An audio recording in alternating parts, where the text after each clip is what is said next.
Alright, so I'm gonna try this again. Now, pertaining to the first question about them like stealing it, um, I think that they weren't really like they didn't really care, not really care. They didn't really see it as if they were doing anything wrong as far as copying and reposting the site to their site because I mean, in my opinion, um, it's not like they were doing anything wrong. They were just taking what they seen and putting it on their page for others that um, didn't have the opportunity to view it, and also making it their own. They were allowing others to interpret what they seen in the art, as they might put it, maybe. Um,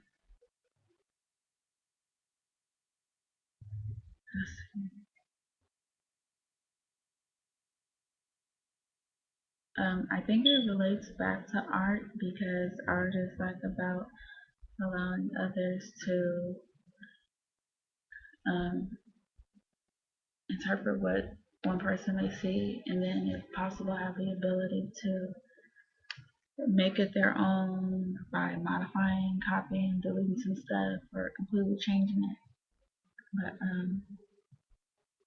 I just think that they didn't see anything like if they were doing anything wrong as far as copying or posting it because they're just allowing others to see a different perspective or outlook. It's not like they were bashing the site or whatever, just like trying to destroy it. As far as the second question about the difference between activism and Evelyn Franco's death at the Hell.com exhibition, I think that the difference between hacktivism and their Evan Franco's death is that usually when somebody is like trying to hack into something, their intentions are like almost to destroy it, to like, or to get something to help advantage them. Like in real life, people hack people's computers to get like information, possible bank financial information, personal information, pictures, all kinds of stuff. And along with that comes viruses and stuff like that. So usually when somebody's hacking, it's with the intention to destroy something. What they did, first of all, I don't see it as they stole because Hell.com temporarily allowed it to the public. So I don't think that they really stole it, considering that it was a private like site sort of thing, and you allowed it to the public. That's your fault for allowing it to the public. So I don't really think that they stole anything off the site. Um, the little Nike swoosh thing um, for Nike Ground, the Nike Ground article. I didn't really understand why they were doing the like. I know it was like going against the corporation, but I didn't understand like what did the corporation do wrong, and I read it like 5 times so I couldn't understand. So it really didn't phase me like that they considered it art. I mean, like I didn't get offensive or anything because once they said it was art, but I do think that corporations, like large corporations, they should be prepared to take some hits from outside people who don't agree with what they're doing. So, I mean, that's the only thing I really got out of that. And I did consider it, I mean, I do agree with them calling it art because I think art is breaking the rules, exposing what's real, and all of that good stuff. So, I mean, that just basically, um, yeah, that's basically it about the Nike ground.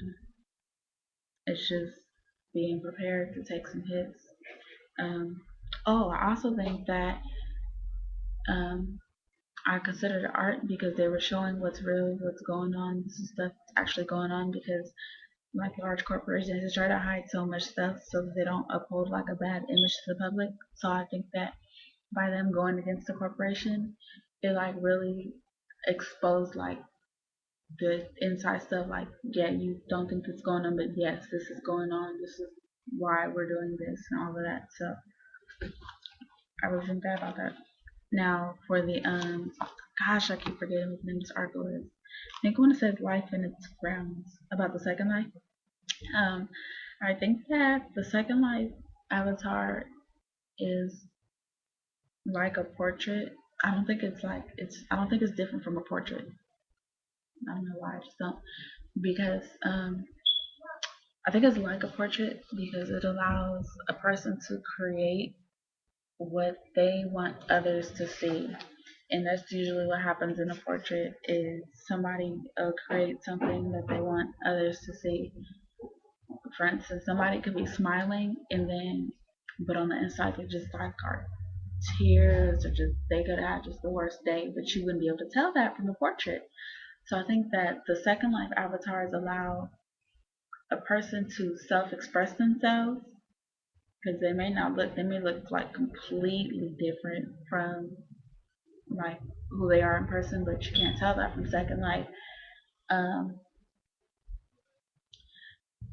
the only problem with that is it develops a false identity about somebody, which if you do end up meeting them in person, you ever like you don't look anything like this portrait that you had everybody thinking that was you. Um, as far as the like types of concerns in no type of concerns, artist erasing synthetic performances. Um, I don't even think this is about the third question, but anyway. Um,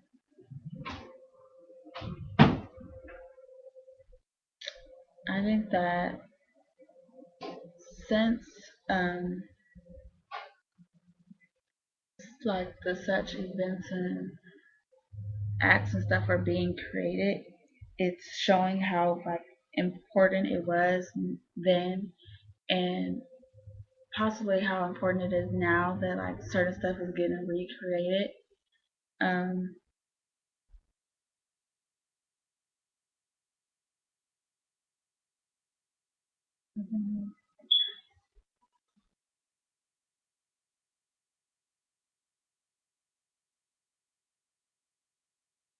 the only problem is now because like some of the stuff is classified up under plagiarism. Well, it's still there, but it's like up under plagiarism, copyrights, and stuff like that.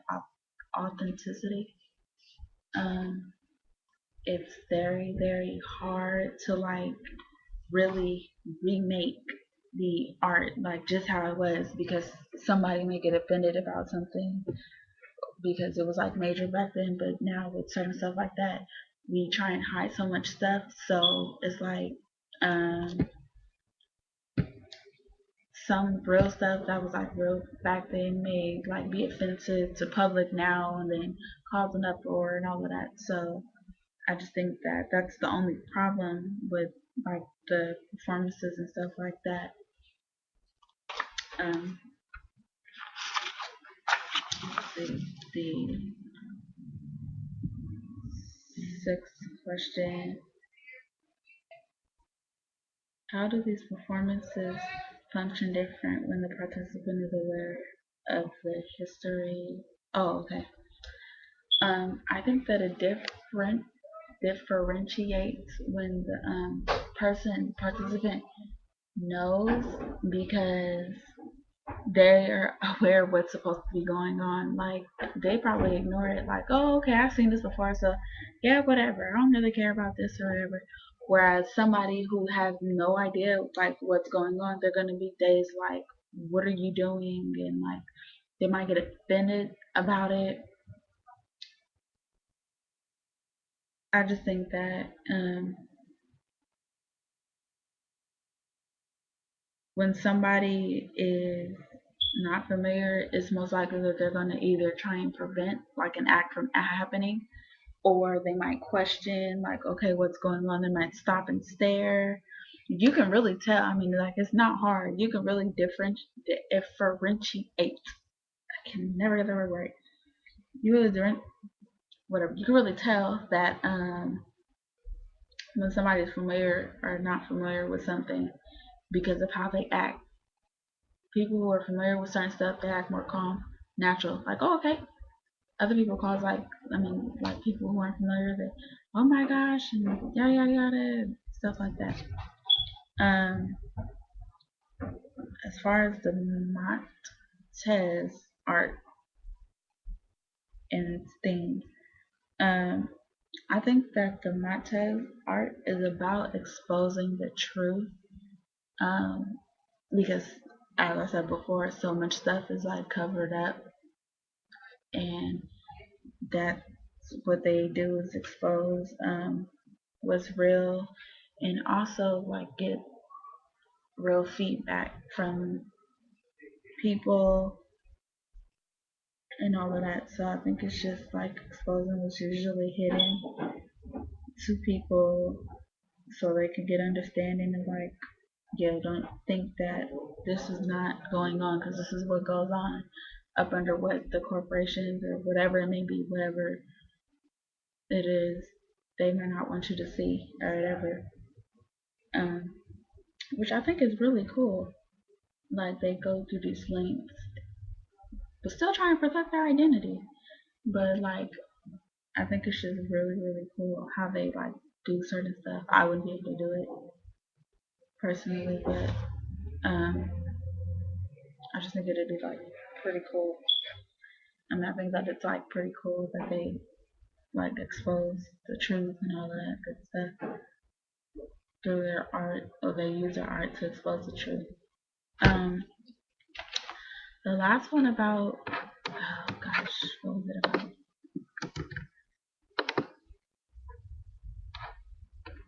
What? Let's see. What was the meaning of flogging a dead horse? I think the meaning of that was just like explaining what they do and like why they do it. In the beginning of it, I kind of got the feeling like he was trying to like catch them because he was like, "Oh, can you call me back?" And all of that, and I was like, maybe he's trying to like reveal him or expose him or something like that. But I just really think that with Flogging a Dead Horse, it was about explaining why they do what they do. Um, how come they like keep the stuff so real? Why they use imposters and all of that stuff so that people will understand them. But of course, people will never understand why they do like that specific type of art. So I just think that the Flogging a Dead Horse was about um, them explaining why they do what they do, really. But so I really got off of that one. That one was kind of difficult to understand too. But that's all for now. Hope I covered everything.